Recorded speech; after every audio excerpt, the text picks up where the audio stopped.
G'day, hi, and welcome. Alright, bolt-on neck versus neck through body. Okay, what's typically the difference? Why is one better than the other? Why would you go over one for the other? Well, pros and cons, again, everybody's going to have something to say about this, I get that. Myself, I tend to always prefer neck through body. Even on a cheaper guitar, I used to have a Epiphone G400, and that thing actually sounded and played pretty good with the neck through body. But however, being the slightly cheaper guitar and the fact that it was a jam night guitar and the fact that I used to put 12-gauge jazz strings on it, sounded very cool. The neck did start to kind of come forward a little bit on me. And there's nothing you can do about it. Once a neck on a neck through body guitar warps on you or whatever, you can't easily change that. This guitar, however, is over 10 years old. Whoop, my battery's dying. And its intonation is as good as the day I bought it. But this is a really well-built neck through body. The advantages you get through the neck through body is typically, now you got a neck and a body that are pretty much one piece. Even if they're not really one piece, they're laminated in. And that extra binding gives you that a little more sustain, typically, a little more sound. You can get a little more sound dynamic off the fingerboard. It really does make a difference. Whereas the bolt-on neck is your tried and true, and if you break it, which doesn't happen often, but I mean, people have been known to snap a headstock off or two. It's easier to just go buy some aftermarket fretboard neck setup and just plop it in there and then live with it, right? And that is the main advantage you get with the bolt-on. But doesn't mean a bolt-on guitar will not sound good. It's just typically the thing that you get with the bolt-on is that you can change the neck. Okay, if you don't like it, if you break it, it's easier to change the neck. Whereas if it's a neck through body, if you break it, yes, you can take these guitars and get a luthier to fix it, but it'll cost you probably, unless you really absolutely love the guitar, it might cost you hundreds of dollars to fix it. I don't know, you'd have to price a repair like that out. Depends how bad it is, right? So the other thing too, and this is going to sound a little strange, but body thickness. I mean, this SG is a pretty thick SG. It's based upon the older SG standard models, which is pretty thick. I mean, that's probably just about 2 inches, and that is a solid neck joint heel body. Like this thing is built like a tank. It's a really good guitar. But look at this thing. That's like 9 miles wide, man. That 9 miles. Look at that. Why, you could put like 400 penguins right there, and then jump off it, right? You need that extra meat on the back of the guitar again, that's not a bad thing or a good thing. It just is what it is. Because you need you need meat for that neck to go to. The other thing too is that sometimes with a neck through body, you could tend to get better playing access. Now, these guitars, I don't think you can get much better fret access than these guitars. These guitars, they play themselves. This is a lot cheaper. It's nowhere near to the quality and standard of that thing. But it plays pretty darn good. I mean, you don't really get much better than that. This guitar, if you don't stop yourself, you'll end up at the bridge. You know what I mean? Like, there's so much fret access there. This thing, again, every fret, absolutely no problem.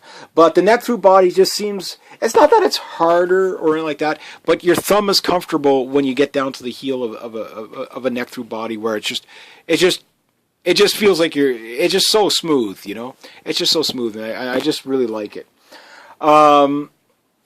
The ultimate neck I got is the SG61 reissue sitting back there, where it's a very flat, thin neck. The taper on that neck is just unbelievable. However, that neck does have a slight warp in it, which means if you get a warp on the neck, the nice thing with the bolt-on is you can unbolt it and take it to your luthier, get them to straighten it out for you. Whereas with a guitar like this, not all neck through bodies have a finish on the back of the neck. Some of them don't. Now your repair is a little more difficult because you have to manhandle the entire guitar and try to straighten out the neck. I'm going to do it on that, but what I worry about is because you have to apply a bit of heat to the neck to take the warp out of it. And this neck is fine, but that neck there, I think what happened when I bought it, the guy had 11 gauge strings on it, and he didn't re-intonate properly, and then it started to slightly warp, which was known to those slim taper necks. But that there's not too many neck through body guitars that have problems like that.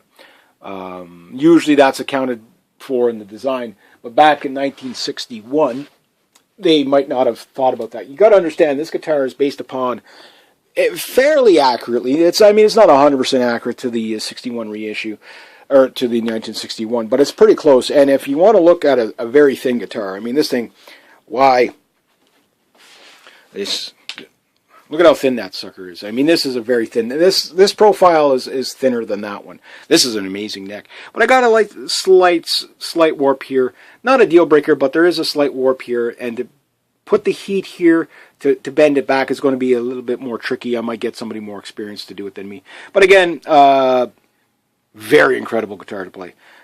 Even with the slight handicap I have. Now, if it had a really bad warp in it, then at some point you're going to be saying, okay, well, I may have to retire this guitar because I can't rely on it because it's too expensive to fix or whatever. Something like this is worth fixing, but it's going to be a delicate job, so neck through body.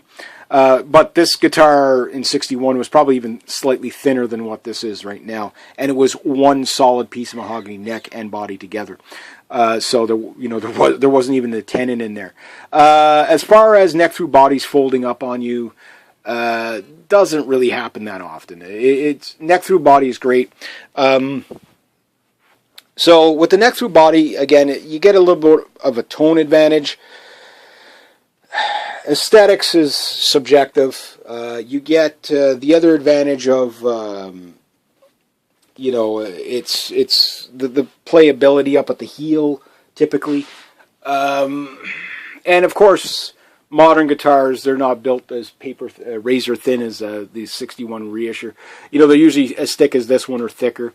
Les Pauls, again, kings of tone right there. You got the thick body with the again, they're built like a tank. My Les Paul, that I had years ago, that thing is just top notch. I've got a buddy who's got a Les Paul probably older than the two of us put together. You know what I mean? He's got one there from the 70s, and that thing, it's still as good as the day he bought it, and that's neck through body. So neck through body, not everybody prefers them. Some people, they don't prefer them because of the horror story of, somebody tripped and busted the neck, and then that was it for the guitar. But again, that's not always the case. But however, yes, a neck through body, depending on the type of headstock you have or whatever, can, if you were to break it, it would be a very expensive repair. So on a $500 guitar, it might not be worth it. A guitar you absolutely love, yeah, it might be worth it. But then again, it might be a repair that just can't be done either. But I don't know. I don't think there's such thing as can't be done. It's just how much is it going to cost, right? How much is it going to cost? And the repair may never be fully invisible, that type of thing. So neck through body, I prefer them myself. If I can, like on the cheap guitars, typically you don't get neck through body, but there are some out there. But on the cheaper guitars, the neck through bodies, play light strings on them. I tend to play 10s on these, no problem. I've had 12 gauge jazz strings on these, no problem. Again, this guitar is over 10 years old. It's 2006, so it's 12 years old. Plays the same way, minus one string that I have to put back on. But it plays the same way the day I bought it. Like, this guitar is perfectly intonated. That's such a great guitar, that one. This is a good guitar. The other thing about this guitar, too, is being a bolt-on, for example. A really cheap guitar, Okay, this is a $400 guitar, new. Okay, a new neck for this would probably be about $150.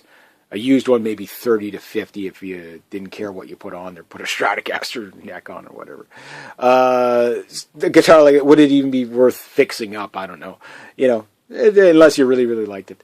One thing that's cool about this little Jackson is, and I'll just end on this, is that this is a Long & McQuade special. So it's, you guys around the world can own this exact JS32, but you're going to get the rosewood fingerboard instead of the maple one, unless you get it from Long & McQuade. They're the only one that sells the maple fingerboard. And I wanted the maple fingerboard because it was a little brighter sound. Maple's a little bit brighter sounding, and I find it just looks cool. So instead of having a dark fingerboard with light